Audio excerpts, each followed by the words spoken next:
Asghar Khan academy Risalpur में पाक फजाइया के कैडेट्स की ग्रेजुएशन परेड हुई। वज़ीर आज़म ने गार्ड ऑफ ऑनर्स का मुआयना किया, कैडेट्स को बैजेस लगाए। शहबाज शरीफ ने खिताब में कहा, पाकिस्तान मुखालिफ अनासिर को भरपूर जवाब देने की सलाहियत रखते हैं। पाकिस्तान को मुआशी चैलेंजेस का सामना है, जल्द मुल्क के मुआशी हालात बेहतर हो जाएंगे।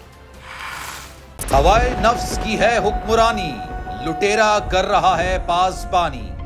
बोल न्यूज के मार्केटिंग हेड आकाश राम ताहाल लापता, तफ्तीशी इदारे जवाब देने से कासिर। अहले खाना परेशान, बेटे की जुदाई में माँ गम से निढाल। जो बच्चो हिंदू पर आए थे जो पाकिस्तानी, मुझे मेहरबानी करे पंहिंजो आकाश वापस कयो।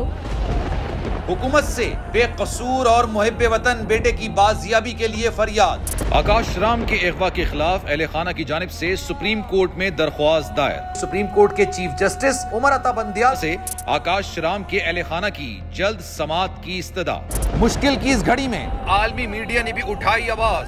CNN, आज तक, इंडिया टुडे, टाइम्स नाउ समेत आलमी मीडिया ने आकाश राम के अगवा के खिलाफ दिया बोल का साथ। उफ क्या जुल्म है, बोल इंसाफ का मुंतजिर।